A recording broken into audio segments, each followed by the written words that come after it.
by the end of this day. So please, we will need you to register at the information desk, and please tell everyone this because we will need to make it as organized as possible. So once you get out of this session, during the break and throughout the day, a registration form will be available on the information desk. Please use it. And now I would like to present very quickly Dr. Gary. In addition to being a popular keynote speaker at some of the world's most prestigious education conferences, Gary Stager is a journalist, teacher, educator, consultant, professor, software developer, publisher, and a school administrator. An elementary teacher by training, he has taught students from preschool through doctoral studies. In 1990, Dr. Gary Stager led professional development in the world's first laptop schools and played a major role in the early days of online education. Gary is the founder of the Constructing Modern Knowledge Summer Institute for Educators. Dr. Stager's work has earned a PhD in science and mathematics education and a Grammy Award.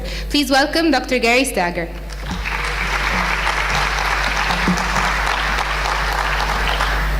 Well, thank you very much and good morning. It's great to see all of you, and it's an honor to be with you in Cairo. I apologize in advance for speaking very quickly. I have 35 years worth of stories to share with you, and I'm also originally from New York City, so I tend to speak quickly. But hopefully the images and the opportunity to have a slower conversation later today will help you catch up. If you would like to stay in touch, after the presentation, if you send an email to my robot assistant at friend@inventtolearn.com, don't write anything fancy in it because it's going to be ignored, but that way you'll be on our newsletter and we'll be able to continue the conversation into the future. And there are a lot of resources related to what I'm going to be talking about today at inventtolearn.com and cmkfutures.com. Oh, skip that. Okay, so I'd like to begin with some major principles, some ideas that animate my work. The first is that young people have a remarkable capacity for intensity. Young people have a remarkable capacity for intensity, and it's important that we build upon that capacity for intensity, otherwise it manifests itself as boredom or wasted potential or misbehavior. This is a photograph I took 25 years ago in one of the early laptop schools. The kids were programming on their computers, and in the time that elapsed between hitting the return key and awaiting the result to appear on the screen, every ounce of this kid's being is mobilized in anticipation of the result. He's shaking with anticipation. And in that case, and in literally hundreds of classrooms around the world since, the same thing happens. Teacher takes me aside and says, "That kid's not very good at school." And after hearing that many, many, many times, I diagnosed the problem as there being an acute intensity imbalance. There's an imbalance between that capabilities, his understanding of the world in which he lives, and the pace and expectations of the classroom. So a lot of what I'm going to be talking about this morning is about trying to find ways to close that intensity gap. Times in history where the technology changes dramatically, and that we should be aware of those changes. In a book that I co-authored a couple of years ago called Invent to Learn, Making Tinkering and Engineering in the Classroom, which is supposed to be available in Arabic shortly, we identified three categories of game-changing technology. Three ways in which a technology is offering new opportunities that never existed before. The first is digital fabrication. Until recently, if you wanted to make something on a computer, everything you made lived on the screen or was spit out on paper. But now we can make actual things with technology like 3D printers and laser cutters. And the power of this technology isn't that every year 7 student can make an identical Yoda keychain. It's that for the first time in history, children have access to the Z-axis, and they can make the thing they need that perhaps no one else in the world needs or ever will need in the moment in which they need it. The second area of game-changing technology is physical computing. You can think of this simply as robotics, but it's more like adding interactivity and intelligence to everyday objects. With low-cost microcontrollers and a variety of conductive materials, you can make objects that do things, that interact with their environment. Kids can make a football jumper with directional signals made out of lights on the back and a switch in their wrist that they can use to indicate which way they're turning when they ride their bike home. Or they can make a necklace that alerts them when their least favorite teacher is approaching. Or they can make a birthday card for their mother that sings and puts on a light show. We also have revolutions in the price and cost of computing. So we can have things like the Raspberry Pi, which is a $35 quad-core computer, or its $5 version, which I have here. Not only is there no excuse for every child to have their own computer, but you can now embed these things in other technology. So if you have an old television set in your school, you can attach this to the back of it and have it maybe play videos from within the school day, or the news of the day, or weather, or information you want to share with the public, or ideas that we've never even considered before. And then the last game changer is computer programming. I think every kid needs to learn how to program computers, not because it may lead to a job someday, but more importantly because it gives them agency over an increasingly complex and technologically sophisticated world. Computer programming is the new liberal art. It allows us to answer the question that my colleague and mentor Seymour Papert began asking almost 50 years ago. Does the computer program the child, or the child program the computer? This is a question that's fundamental to democracy, about who's in charge. And I firmly believe that kids should be in charge of the machine rather than the machine being in charge of them. Papert also said that if you can make things with computers, you can make more interesting things and you can learn a lot more by making them. We're expanding the breadth and depth and range of projects that are possible. We're adding colors to the crayon box. So if we believe that learning by doing is valuable, we know that learning by making is a way of concretizing those experiences, making them durable. But let's say you're already a child-centered, Montessori-influenced, Reggio-based, constructivist, project-based school with lots of play and beautiful artwork created by students everywhere. What does this making add that's new? Well, I think there are at least four things. One is enhanced expressiveness, meaning that if in the past a child can make a puppet out of a cereal box, and now they have the ability to make a puppet out of a cereal box that also sings, dances, or sends a text message to their grandmother, why shouldn't they be able to do that? The second area is precision and reliability, not just following directions accurately or measuring and cutting precisely, but creating things that have reliably reproducible phenomena. Meaning, if I invent something or make something, create something, it works now, it works after lunch, it works tomorrow, it works a week from now. That's a very important engineering principle. The third is the ability to make real things. If you can create real things, the learning experience is more authentic, and we can make a complexity possible. Children today can and should have access to ways of knowing and doing and knowledge domains that were unimaginable just a couple of years ago. So when we talk about learning by making, I'd like to suggest that it's a stance. It's a way of viewing the world with the confidence and competence that suggests I can solve any problem I confront, even if I just have to learn something new in order to be better at it. And schools are terribly excited by this idea, but they often start with an inappropriate step, which is creating a specialized place where some people get to use the stuff every couple of weeks if they're lucky. And I like to suggest that the best maker space is between your ears. I want kids to be able to solve problems and create and express themselves throughout the school day, regardless of how old they are, regardless of what class they're in, and have the materials that they need for knowledge construction within arm's reach. So as I said before, computing extends the kinds of things kids can do. How many of you have seen the Scratch programming language? A few? Well, there's about 20 million kids using it. But it's a block-based programming language. It makes computer programming accessible to create interactive stories and animations and simulations. But now there are versions of Scratch that let you do things like connect to embroidery machines. So your mathematical explorations, your computer programs can result in beautiful textiles. Or a version of the same language can be used to output to a 3D printer. So you can be engaged in powerful three-dimensional design and actually hold something in your hand as a result of that design. The biggest idea of all of my work is summarized in this statement by Jean Piaget. Sorry, it's cut off on the right-hand side. But Piaget said that knowledge is a consequence of experience. Knowledge is a consequence of experience.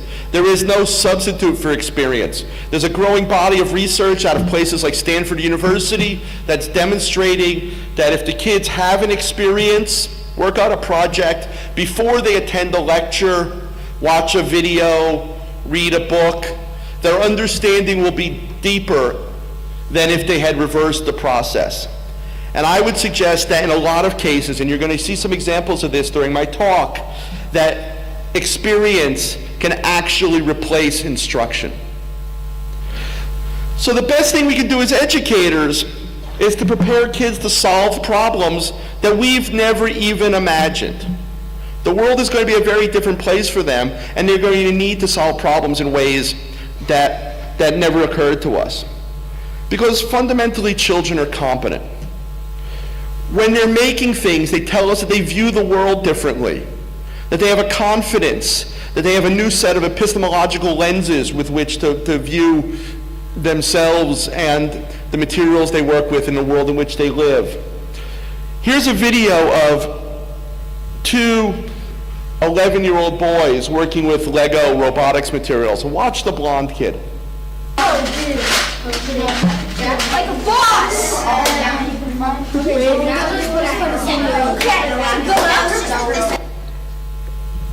So in the middle of the class, he jumps up from his seat and yells, "like a boss," and smacks his hands together a couple of times. And he's not the least self-conscious about disrupting the class, because he's not disrupting the class. If you notice, no one around him cares about the disruption, because they're all equally lost in the flow of their work. That's kind of an optimum learning environment. As I mentioned earlier, the new materials and tools that exist are wholly consistent with the best principles of child development.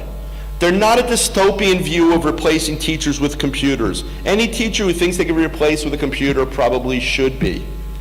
It's a way of amplifying human potential. It's of using the computer as an intellectual laboratory and vehicle for self-expression. Here's a photograph I took at a maker fair 5 years ago of the robot petting zoo. Parents waited in line with their toddlers to spend a few minutes in a pen where they chase after and petted robots that beeped and burped and squawked and blew bubbles and ran away. And if you watch the children interact with those 3D printed robots, their behavior was completely identical to had they interacted with kittens or goats or sheep or any kind of other real animal in that environment. This is a little video clip that a teacher gave me in one of my workshops of her 2-year-old working with a new technology called Little Bits. Little Bits are snapped together magnetic electronic elements that when combined can create really fabulous machines or be prototypes for other systems. They allow kids to invent with electronics in ways that have never existed before. It's also worth mentioning, when I'm in this part of the world, the company was started and the product was invented by a young Lebanese woman who now lives in the United States. These materials were never intended for 2-year-olds, but watch this 2-year-old interact with them. Watching. This Yeah. This again. Okay. So she has a knob, a potentiometer she's using to adjust the amount of I'm doing voltage a going little through the bit. I can system. see your And she finger has a on there. vibrating motor like you would find in a cell phone at the output. And she's seeing what happens to the vibration as she adjusts the electricity. Yeah. Let's just first this, Okay. this, and let's just press this.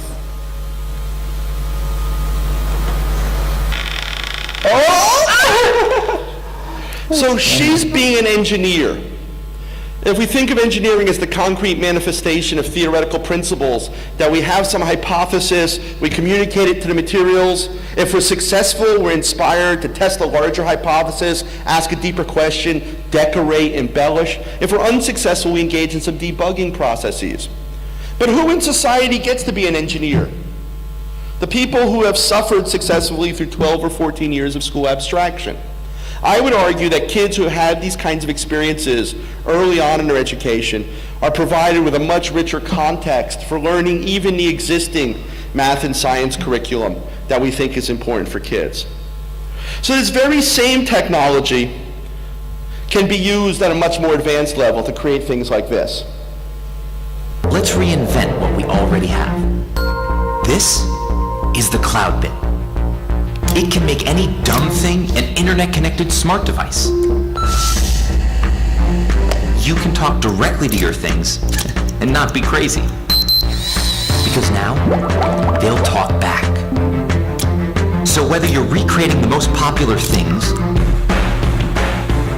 bringing your home to life, inventing the incredible, or prototyping the next billion-dollar idea, the cloud bit is the easiest way for anyone to snap the internet to anything. So that cloud bit is an element that's part of this growing ecosystem that allows you to build a machine that interacts with the internet. So you might have a balloon that pops if your friend posts too many selfies to Instagram. Or you may have a robot that feeds your goldfish and sends you a text message to tell you it's been done.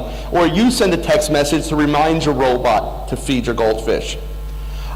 This is the Internet of Things, which you may have heard of, that people think is very complicated and mysterious. The idea that your refrigerator will know when it's out of milk or it's spoiled and will order its own, or your car will schedule its own oil change. A lot of adults are kind of terrified of this idea, but now it's part of a child's toy. It's also part of technology like this, which is an Amazon.com dash button, that if I press that one, macaroni and cheese is put in my shopping cart. They have them for washing powder, so you can stick this on your washing machine, and when you're running out of soap, you push the button and the detergent is added to your shopping cart. The only reason why it doesn't just arrive at your house in 2 hours is because adults would freak out. But it's obviously where the technology is going. In fact, Amazon announced in the last couple of weeks that they're soon going to use a key to get into your house and to put the material right in your refrigerator when you're not home. You, of course, give them permission for that and things. But this idea that a couple of years ago was completely science fiction, not only becoming part of everyday life, but becoming something that children can understand and master, I find quite exciting. So I want to introduce you to a colleague and friend of mine named Super Awesome Sylvia. I discovered her when she was about 8 years old, about 8 years ago. I didn't really discover her, she was there already, but she was a kid who fell in love with making things, with working on engineering projects, computer programming, problem solving, and she wanted to share her enthusiasm for this with other people. So what's a kid to do? She made a show for the World Wide Web, modestly titled Super Awesome Sylvia's Super Awesome Maker Show. And she went on to teach millions of people how to use some of these technologies. So in this video, she's going to be using something called the Arduino, which is a little brain board, as she calls it, that allows you to connect motors, lights, and sensors to it. You can get information from your environment and then turn things on and off and share with the internet and such. This is a technology that's being used by hobbyists and programmers and professionals alike. And in this video clip, she's using the Arduino to conduct science experiments. Now, I've edited this video for time, so you're going to see very ugly cuts in it. But you can go to her website and watch the videos in full. It's at sylviashow.com. And I just want you to see what kids are capable of doing. And there are some lessons that I want to discuss after we watch 2 minutes of this video. Sylvia, super awesome, make a show. Go on now, gotta see this. Oh yeah, you're gonna love it. Da da da da da da dee da da. Sylvia show's really really cool.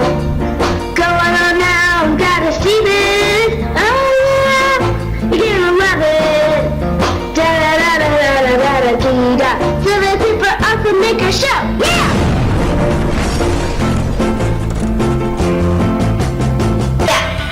For our first project, we'll be making an adjustable strobe. For this flashy build, we will need an Arduino, any kind will do. We'll be using the Duo Millenove 328, a computer and a USB cable to upload to the Arduino, a bright LED. I chose blue because it's cool, but you can use any color you want. And finally, a potentiometer, if you have one. You can make this without it, but it's cooler with one. First, take your Arduino and push the LED into pins 13 and ground.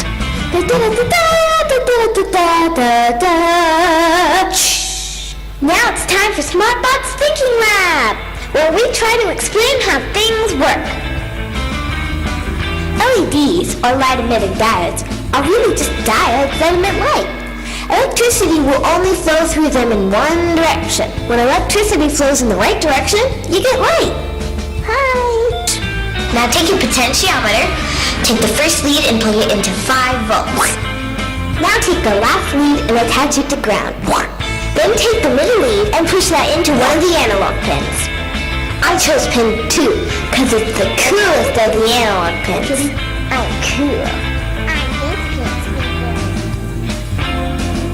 This allows you to very carefully send a voltage between 0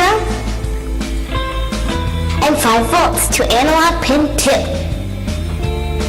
This value is read by the Arduino as a number between 0 and 1023. Then using a little math, this number becomes the delay value for our strobe. Now we take the source code available at tm42.com/strobe and upload it to the Arduino. Now that our code is compiled and uploaded, we can experiment. Here's one of my desk fans. We remove the front grill so we can see it better. Now we just turn on the Arduino and turn off the lights. By turning the potentiometer, it looks like it changes the speed of the fan, eventually slowing it down to a crawl. It's really still moving pretty fast though, so don't touch it. If you don't have a potentiometer, you can substitute any number you want for the analog read value in the code. It won't be easy to change, but with some trial and error, you can have it tuned in no time. The code me and my dad made is open to any number of adjustments in range, speed, and output. You can even add a display to guess the RPM of spinning objects. The possibilities go on and on. So that's what 8 years old can look like. Now, first of all, that's a lot better than making a PowerPoint presentation about a topic you don't care about for an audience you're never going to meet. But when I speak to kids, I often ask, how many of you have used the World Wide Web? I'll ask you, how many of you use the World Wide Web to answer a question or find out how to do something simple? Raise your hand. Right. Now, how many of you have put something on the World Wide Web that could help someone else answer a question or solve a problem? A lot fewer people. One of the ethics of this age should be children recognizing that they have an obligation to share their expertise. Now, I can talk about this video forever, but I want to tell one story and then focus on one educational experience. I was speaking at a university in the United States. I did a morning lecture, followed by a day-long workshop, followed by an evening lecture. And the gentleman who was the dean of the education college had to be with me the entire day, the poor guy. And he saw the video in the morning, and then that night he saw it again at the lecture. And after the evening public lecture, he came up to me and he looked very embarrassed. And I said, "What's the matter?" He said, "I'm ashamed to tell you this.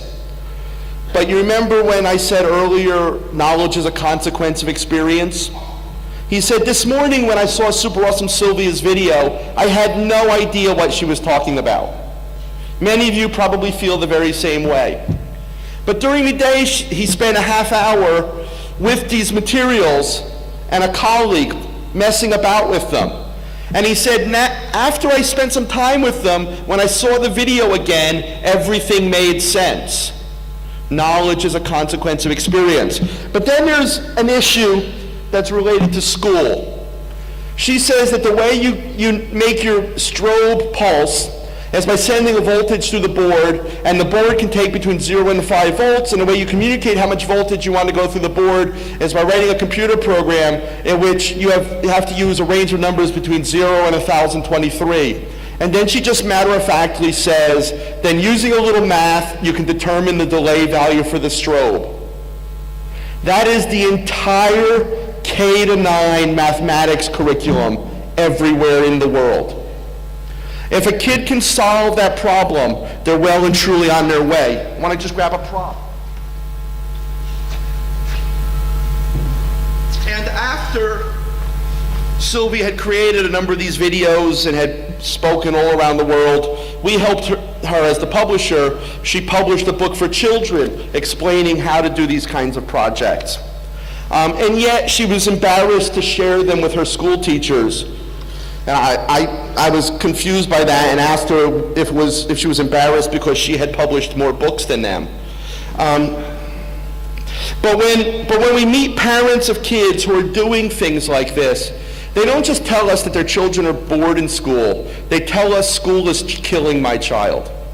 They say, look what my kid can do and no one cares. Look what my kid can do, and yet every night she goes to sleep crying about some math worksheet that the school made her do that insults her intelligence and dignity. Let me show you what this technology looks like in the real world. The idea that we can make things to solve our own problems. This is a little video clip of the actor Alan Alda interviewing Professor Neil Gershenfeld at MIT, who teaches a course called How to Make Almost Anything. Gershenfeld, about a dozen years ago in a book called Fab, suggested that the next major technological innovation wasn't just going to be smaller, cheaper computers, but the idea that we could make things. That in the past, if you wanted to buy your father a birthday present, you had to get off work in time to get to the shops before they closed, hope they had what you wanted, drive a great distance to bring it to him, or wait until he visited you. Now, you can go online and order the watch and have it delivered to him. Gershenfeld suggested that in the very near future, you might go online, find 2 or 3 watches you like, combine the best features of each, put a picture of the grandchildren on it, and then email the watch to your father, and he'll print it when it arrives. So this video is about 10 years old, and all the prices in it, you can just divide by 100 today. But watch what's possible. If I had one of these machines at home, you could email me this bike. My sister actually was emailed this bicycle in Sydney, and she's riding one around. You're kidding? No, seriously. Isn't that incredible? So wait a minute. So that means that if I order a bike from a company someday, it won't come in a truck. It'll come, everybody will have one of these machines, and a lot of what we order, lamps, furniture, bicycles, will get emailed to us. We'll have it a few seconds later. The only thing wrong in what you said is it's not when you order the bicycle, it's when you design the bicycle. When you design the bicycle. Okay. Did you recognize what this is? This is actually a model of Matisse's Blue Nude number 2. You can see the leg here, the hind leg, another leg here on the thigh, the arch of the back, the head, and the hand holding the front wheel. In this How to Make Anything project, it's not just that students learn to make a bicycle, they learn to make their bicycle. Every bicycle is different, and part of expressing yourself in the bicycle you want is what this is all about. Okay, all right, this will be great. Listen, work on that thing for me. So off I went on what is certainly the first nude bicycle. So if you can't imagine emailing a bicycle to your holiday destination and printing it when you arrive, let alone a bicycle that's in the shape of a Matisse painting, let's talk about the educational implications of this for a moment. When the same tools, materials, and techniques are found and required in the physics laboratory, the art studio, and the auto shop, we can stop sorting children into winners and losers. A project like you just saw obviously blurs the artificial boundaries between subject areas. It dissolves the distinctions between disciplines of what is art and science and humanities and technology and engineering. But once and for all, ladies and gentlemen, perhaps most importantly, it obliterates the destructive cleavage between what we consider to be vocational and academic education. This isn't just a way of finding help for kids who aren't good at school but good with their hands and helping them be a little bit more successful in the educational mainstream. This is a direct threat and challenge to your students who are good at school, because they're going to enter a world in which they're going to be required to solve problems that their teacher never taught them how to solve, and many of those problems will be solved by making something either with bits or atoms. We've overvalued learning with one's head, and the future is going to require that we learn equally with one's heart, head, and hands. I have 3 university-educated adult children. The only one who has lived on her own with a full-time job, health insurance, and an apartment since the minute she graduated university was the art major. I'm reasonably certain that your schools aren't telling children that there are different options to be successful besides being an engineer, or an MBA, or a doctor or lawyer. I have two friends who are television show carpenters. I don't mean they make things for television shows. I mean they make things on television shows. They're internationally famous and earn millions of dollars a year building tree houses on television. I know more treehouse designers than I know lawyers. The world is different. We have to stop this idea that school knows what kids are going into, and in fact, that school has any vocational purpose at all. It needs to prepare kids to fall in love with things, to become good at them, and to solve problems that we never anticipated. That's why institutions like Massachusetts Institute of Technology, MIT, arguably the best math and science university in the world, added a maker portfolio to their undergraduate admissions application. Because they assume that if you're applying to MIT, you're probably good at school. You probably got good grades and test scores. What they want to know is, can you learn and do things without someone having a gun to your head?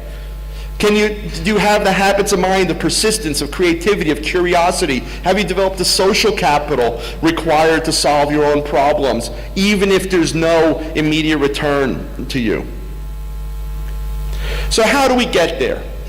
I think we get there by creating classrooms where the project is the smallest unit of concern to the teacher. And now I'm going to share a bunch of examples of what I mean by this.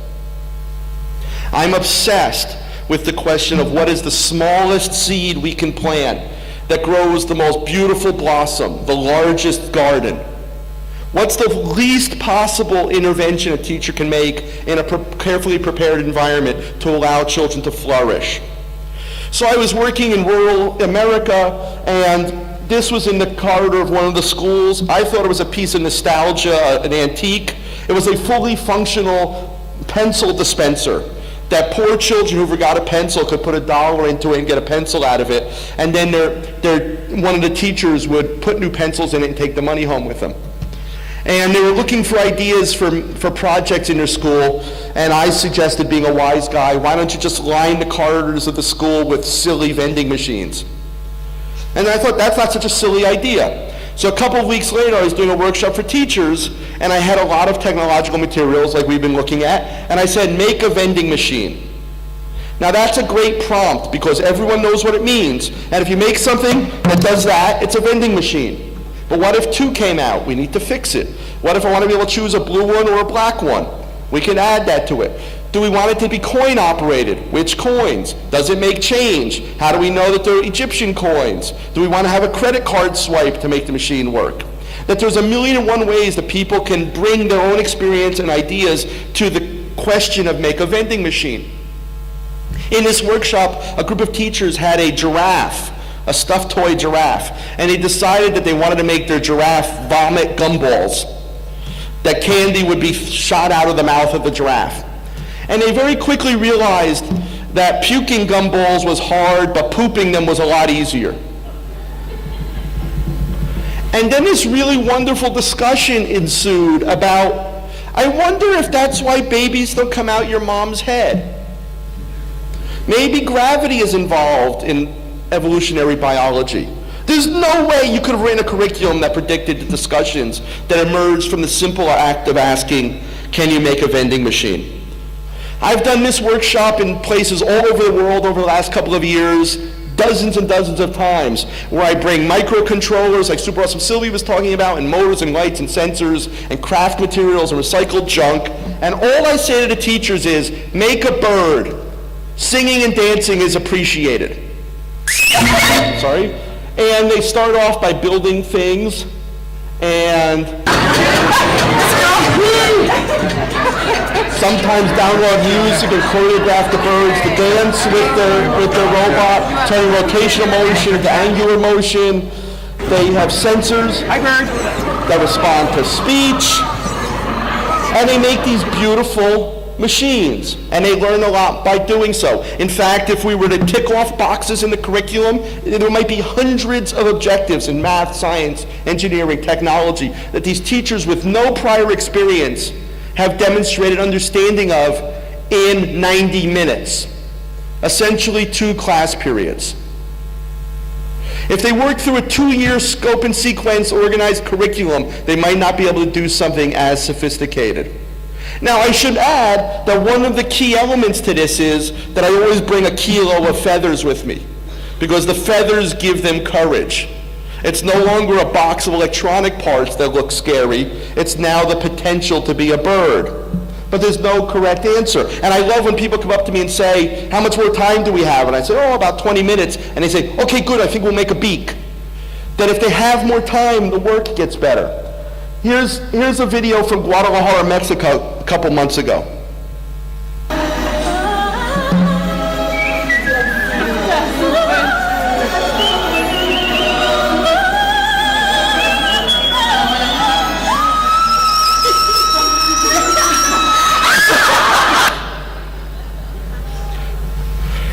That's the stuff that memories are made of. You know, these aren't teachers hating their job and being scared of technology. They're pretty much doing the impossible. This is a group of teachers from deep in the south of the United States who wanted to make a bird come alive when you approached it. These teachers had no working understanding of greater than or less than, or as we might call it in mathematics, inequality. If you asked them about greater than or less than, they would scrunch up their face and say, is the crocodile's mouth this way or that way? It was just some meaningless trick. But if you have a sensor, you have to determine what kind of information you're getting from the sensor. Is it numeric? Is it alphabetical? Do the numbers go up as you approach? Do they go down as you approach? What's the threshold at which you want some behavior to be triggered? That's hilarious. Never send a monkey to do a bird's job. And it matches how ugly it is. So when they approach the bird, it says never send a monkey to do a bird's job, which they downloaded. In traditional professional development, learning how to download a file could be 3 weeks. This was all in the course of minutes because they were motivated to do something. You know, we can't believe that children are competent if we behave as if their teachers are incompetent.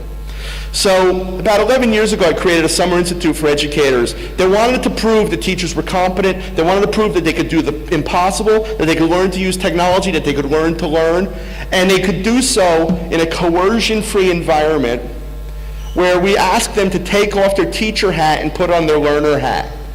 Because in order for them to create a new experience for their students, they themselves need to experience what it's like to learn in a new constructive way. Again, knowledge is a consequence of experience. So let's look at some of these things that have happened. This is one of my favorite photographs of all time. We took it just as we said, no, Norm, you can't take your robot home. And look at the expression on his face. It's, again, indistinguishable from had he been a toddler, that he was so invested in what he had created, this robot that made a mess with paint.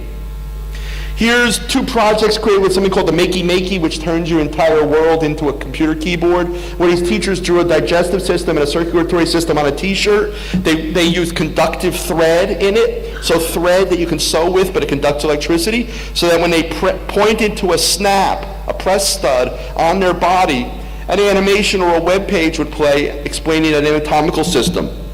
Here, they used a stolen luggage trolley from the hotel with conductive thread to make a harp. So it could make harp sounds, or it could be a mizmar, or play hip-hop licks, or just burp, whatever amuses you. But they're inventing a new instrument.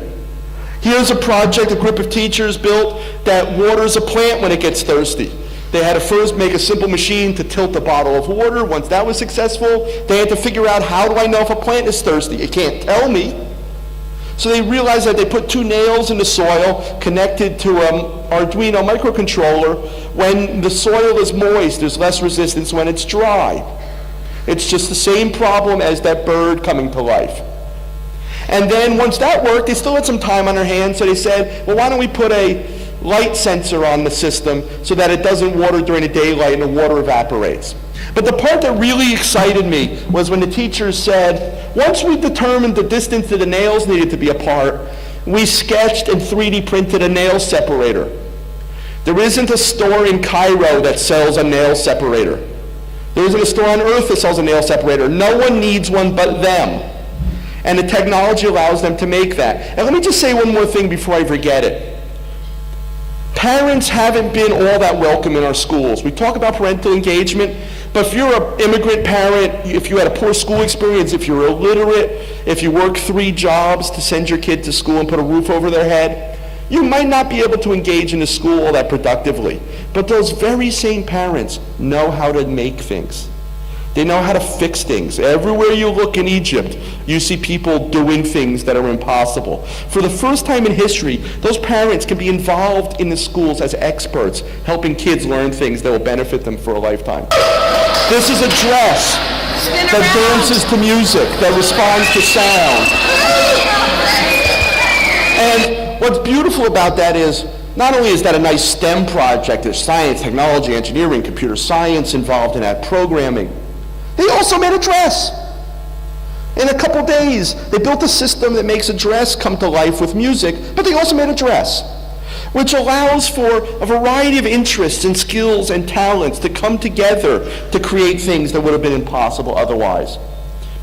2 years ago at CMK, it was 5 days after Pokemon Go came out. Do you remember when Pokemon Go came out? Everyone was walking around staring at their phones.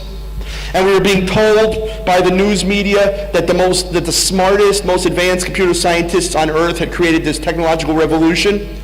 At my summer institute, a group of teachers said, we want to make our own Pokemon Go.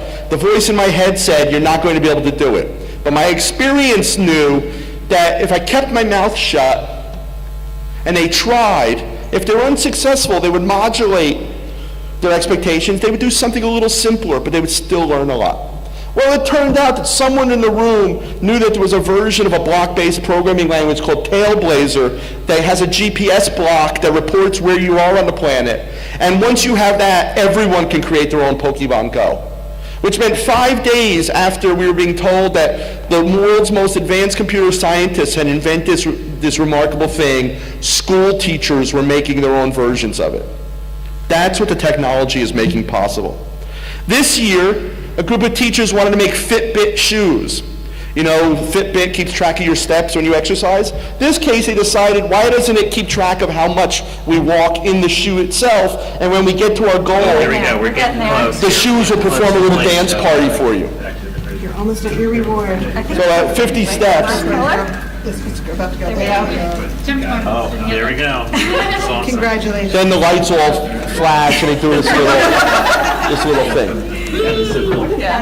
This is without instruction. This is without a worksheet. This is without quizzes and tests and bells and desks in rows and lecture theaters. It's with appropriate materials, a good prompt, a supportive culture, and sufficient time.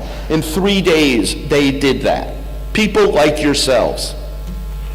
Here's just the last example I'll share. This also came out of last summer.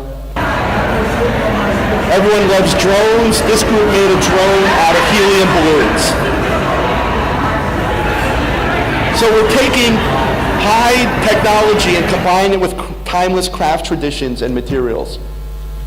So I want to end with, or start wrapping up with, how do we get here? How do we create schools that are like this? And I spend a lot of time working in Australia, and I was there a couple months ago, and the trams in Melbourne had advertisements on them that said, choose maths. People are very concerned about children in maths.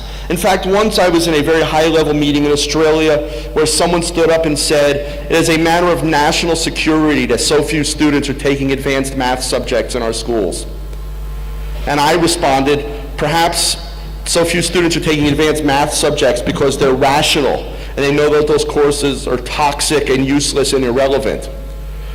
And in fact, if taking maths is a key to your national security, how come these courses are optional in the first place?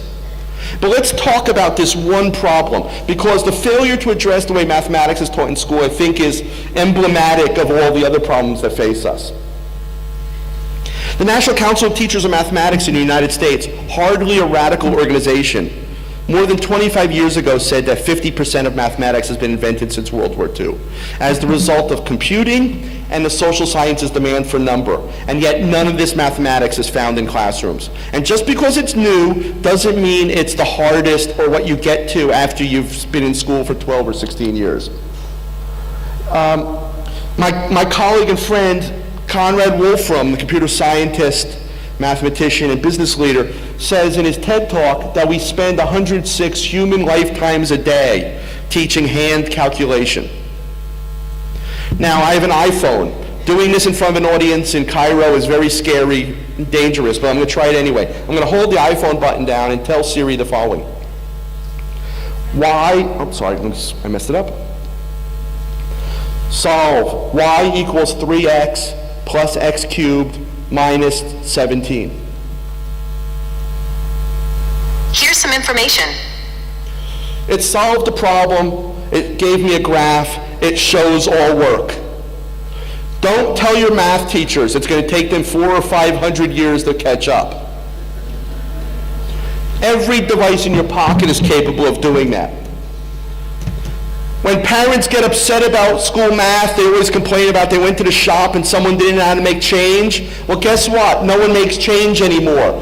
That's a cash register that after you scan the items and you put the coins and the bills in, it has coins and bills that pop out the bottom. I don't know if these are available here yet, but everywhere else I go in the world, where you bag your own groceries, you use a machine like this. If we're spending 12 years teaching kids to make change, we're wasting a lot of time. If we can use technology to make simple things possible, that when kids need to know what they need to know, then we make complexity accessible. Here's a project created by two 10-year-old boys. They made a marimba out of PVC pipe and wood. It's a nice bit of engineering and carpentry. And they told me that they understood the mathematical calculations involved in determining how long to cut the pipe, because they were capable of doing that arithmetic, but they weren't sure that all their classmates were. So they did something quite extraordinary. They wrote a computer program in Scratch that asks you, what's the frequency of the note you want to reproduce? And what's the diameter of the tube? And then the computer tells you how long to cut it. When we think about computer programming, we almost always think about the artifact that results being a computer program. In this case, the artifact is a marimba. I like to call this instrumental computing. And after 400 or 500 adults told these kids how brilliant and talented they were, I walked up to them and said, you know, this is about music, right? And they said, yeah. And I said, how come I have to go through all these pages of lookup tables that you print off the World Wide Web to find frequencies? Why can't I type B flat into the computer? And the kids in unison said, oh, and grabbed their laptop and ran away. And I was receiving email from their teacher for a week or so, updating me on their progress. Because not only did I understand that it was capable, that it was possible to write that program, I knew that they were capable of writing that program, which is why it's so important for teachers to understand some of this stuff, at least just at a rudimentary level. You can ask good questions. You can point them to resources. You can throw a well-timed obstacle in their way that will lead to a profound learning experience. We can use programming environments like Turtle Art, where we communicate mathematical ideas to the computer and create beautiful images with very simple programs, where a first grader ends up with a deeper understanding of Cartesian coordinate geometry, of probabilistic behavior, of positive and negative integers in a couple of minutes of messing around than most 10th graders learn in a geometry class. But we don't have to just make pictures. We might explore Islamic tiling, which combines a lot of different disciplines. And one of my former graduate students did a project where he had fourth graders design these patterns, crop them, convert the file format so that he could open it in 3D design software and extrude the image, meaning take the 2D image and make it 3D, because then you could send it to the 3D printer and get these beautiful cookie cutters, which you could use to bake cookies or to play with Play-Doh, or if you're given ceramic clay, you can stamp them, fire them, hand paint them, and you end up with these extraordinarily complex, spectacularly beautiful works of art that could be used as a footpath in the school or a wall in the cafeteria or just sent home to mom as a gift. I love three things about this project. One is it goes from the digital to analog. We have something on the screen and we can have something in our hand as a result of it. Then it goes from mathematics to art. We couldn't have created this unless we started by communicating mathematical ideas to the computer and working through understanding of them, and that resulted in something beautiful and aesthetically pleasing. And the third thing I love about this project is, in the 1 minute it took me to share it with you, you know how to do it yourself. So what about the curriculum?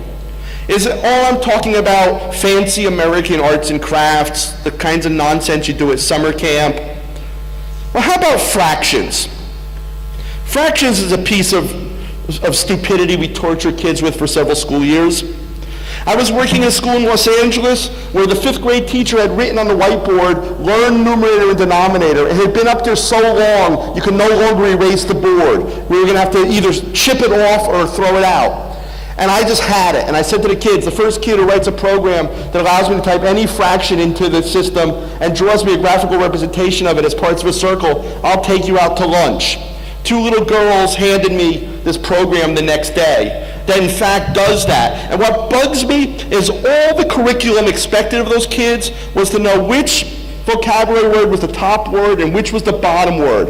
This isn't mathematics. This is Swahili. If I flipped a coin, I would be accurate more often. So working on a project like this isn't time-consuming or inefficient. It's more efficient. If you can spend 2 days understanding something that you used to spend 2 years not understanding, this is a better way of going. And they are dealing with angle measure and diameter and circumference and variable, etc. You know, I'm concerned with the question of, is deep learning possible? When do kids get to do something longer than the course of an antibiotic? When do they become good at something? One of my favorite educational authors, Angela Petrie, 100 years ago said, I don't remember the school ever staying with a beautiful idea long enough to have it become an important part of children's lives. So the best piece of advice I can share with you that I have shared with hundreds of audiences I've had the privilege of speaking with is less us, more them. Anytime you think you should intervene on behalf of some educational transaction, as a parent, as an educator, just as a citizen, you should ask yourself, is there less that I can do and more that they can do? How can I shift maximum agency to the learner? Because only then will they gain the greatest benefit of the experience. You know, again, I come back to my beloved grandson, Theo, and I think about the stuff that we do in schools that we know is bad for kids, that we know is against their self-interest. And we understand that we live in this crazy, upside-down, often violent, nonsensical world. And as educators, if we won't stand between kids and the madness, who will? For those of us who know better, we need to do better. There's never been a more exciting time to be an educator and in a world that's increasingly perilous. And it's critical that we do right by the kids that we have the privilege of serving. I thank you for the work that you do on behalf of society and children, and I look forward to having a conversation with you throughout the conference. Thanks so much for having me.